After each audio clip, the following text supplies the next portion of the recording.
Bonjour à toutes et à tous, c'est Cubic, j'espère que vous allez bien, moi ça va nickel. Aujourd'hui les amis, on se retrouve pour une petite vidéo tutoriel sur Unity. Donc les amis, c'est un nouveau format de petit tuto tout simplement, où on va découvrir des petites mécaniques. Dans ce tuto, on va simplement découvrir comment gérer l'apparence des GameObjects, donc les détruire ou simplement les cacher ou les faire apparaître. C'est une mécanique très simple, mais elle reste tout de même fondamentale, car si on regarde bien, on pourrait limite fabriquer un micro-jeu seulement avec cette mécanique. Juste avant de commencer la vidéo les amis, je prépare une vidéo FAQ, alors n'hésitez vraiment pas à me mettre vos questions en commentaire ou à regarder le Discord en description. De plus, si vous rencontrez aussi des problèmes avec les tutos Unity, il y a une rubrique Aide Unity dans le Discord qui est aussi en description. Maintenant place au tuto, on va découvrir comment réaliser tout simplement ces petites actions sur des GameObjects. Donc déjà, il va simplement nous falloir une scène vierge, comme vous avez ici sous vos yeux. Je viens de créer un petit projet Unity, et il va falloir tout simplement créer un GameObject. Donc on va aller sur notre main caméra, hop, je suis d'ailleurs en 2D, donc je passe en vue 3D, ici on a notre caméra. On va donc faire dans l'arborescence ici, un clic droit, 3D Object, Cube. Tac, on a un petit cube, on va le placer ici devant notre cam. On va d'ailleurs mettre une petite rotation sur les trois axes, comme ça on verra bien qu'on est en 3D, ça rajoutera un petit peu de surface. Maintenant qu'on a notre petit cube, on veut gérer tout simplement son apparence, ou tout simplement le détruire. Comment on va faire ça? Dans un vrai jeu, on pourrait le gérer avec des colliders, plein de petites actions, mais aujourd'hui, ce qui nous intéresse, c'est simplement la mécanique d'affichage et de destruction. On va donc utiliser un système de boutons, donc en utilisant simplement une interface utilisateur, donc on va aller dans l'arborescence ici. Clic droit UI et on va créer simplement un bouton, ça va automatiquement nous créer un petit canvas avec le bouton intégré dedans. On va passer en vue 2D et on va simplement sélectionner le bouton pour qu'il nous soit un petit peu plus gros sur le canvas. On va sélectionner le bouton, on va le mettre au centre comme ça on sera à peu près good et on va le mettre aussi en plus gros, hop, en le grossissant un peu. Déjà dans un premier temps, on va faire une petite fonction qui va détruire tout simplement notre petit cube en cliquant sur le bouton qu'on vient de créer à l'instant. D'ailleurs on va aller ici dans l'arborescence, button, text, et on va remplacer button par tout simplement destroy. Comme ça on va créer un bouton destroy.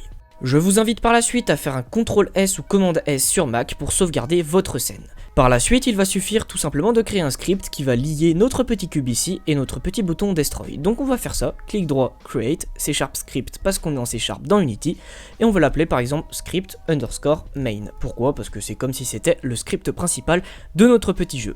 Ensuite, on a juste à l'ouvrir dans Visual Studio. Bien, il va donc falloir déjà dans un premier temps déclarer notre petit cube en tant que variable GameObject à l'intérieur de notre script pour y appliquer les fonctions que l'on souhaite. Donc on va retourner dans notre script et on va d'ailleurs pouvoir supprimer la void start et la void update qui sont deux fonctions de base d'un script, mais nous ici on n'en aura pas besoin. On va donc créer une petite variable GameObject en public, comme ça on s'embêtera pas avec la synchronisation Unity. Public GameObject et on va l'appeler cube par exemple parce que c'est un cube. On n'oublie pas le point virgule. On fait CTRL S pour sauvegarder notre script et on retourne dans Unity. Maintenant, il va suffire de créer un petit GameObject vide, donc on retourne dans l'arborescence et on va faire Create Empty. Ce Create Empty, ici GameObject, on va l'appeler script, et en fait ça va simplement être un GameObject auquel on va appliquer nos scripts et ensuite on va pouvoir les utiliser dans notre scène. Donc ce script, on prend notre script main ici et on va le glisser directement dans notre GameObject vide script. Il affiche ensuite sur la droite notre petit GameObject script qui contient notre petit script main. On peut voir ici d'ailleurs qu'on a la variable cube qu'on avait déclarée ici en public qui s'affiche là et qui contient non-GameObject, tout simplement qu'on n'a pas activé notre cube dedans. On prend donc ici notre GameObject cube qui se trouve là et on va le faire glisser tout simplement dans la petite case cube qu'on a déclarée via notre script. Hop. Et vous pouvez voir maintenant que notre cube est bien lié à notre script. Maintenant que ceci est fait, nous allons tout simplement créer notre petite fonction destroy avec ce GameObject. Pour ça, on va faire une fonction en public void. On va l'appeler par exemple destroy. On n'oublie pas les parenthèses et les petits brackets ici. Donc qu'est-ce qu'on va mettre dans cette petite fonction? On va tout simplement faire destroy. On va appeler la fonction destroy et dedans on va mettre notre variable cube avec le point virgule. Donc quand on appellera cette fonction, ça va tout simplement détruire notre GameObject cube. On n'oublie pas de sauvegarder et on retourne dans Unity. Maintenant il va suffire de lier cette petite fonction destroy avec notre bouton. On va donc aller sur le bouton ici, dans notre canvas. On va aller tout en bas dans le component button et ici on click list is empty, on va cliquer sur plus. Ensuite on va tout simplement importer notre GameObject qui contient notre script ici. Hop, dans le petit GameObject slot ici. Dans nos functions, on va sélectionner script main pour récupérer notre fonction destroy qui se trouve ici. Et voilà, maintenant tout fonctionne. On peut donc lancer le jeu, qui en l'occurrence n'est pas un jeu, un micro-projet, mais on peut tester ça. Et si je clique sur le bouton, hop, mon cube se détruit. On vient à présent de voir comment détruire un petit GameObject via un bouton et une petite fonction Destroy. On va à présent voir une seconde fonction qui diffère de la fonction Destroy, qui va cacher au lieu de détruire notre objet à l'écran.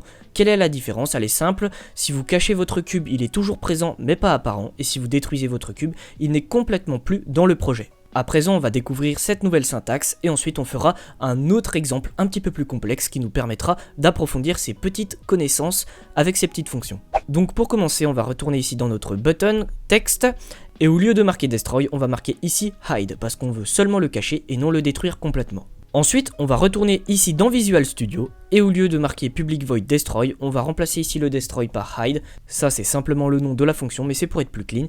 Et on va pouvoir supprimer ici cette syntaxe qui consistait à détruire le cube. Maintenant, qu'est-ce qu'on souhaite faire? On souhaite agir sur les propriétés du cube pour faire en sorte qu'il soit caché. On va donc appeler notre cube, appliquer ici une modification de GameObject, appeler la fonction qui permet de l'activer ou le désactiver, et tout simplement le régler en false. On va donc cacher le cube avec cette petite ligne de code.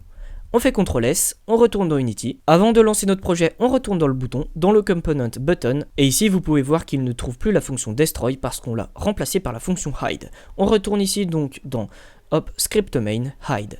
Maintenant, on peut faire un CTRL S, cliquer sur play, et cette fois, si je clique sur hide, le cube n'apparaît plus, mais regardez ma souris dans l'arborescence ici, le cube est tout simplement en plus clair, ça veut dire qu'il est seulement caché et non détruit complètement. Bien, à présent que vous ayez ces petites notions de destruction et d'affichage, on va pouvoir faire un autre exemple légèrement plus complexe, mais qui va nous permettre d'approfondir ces petits exemples. Pour cela, il va nous falloir 3 boutons, le bouton Destroy, le bouton Hide et le bouton Show. On va donc faire ça.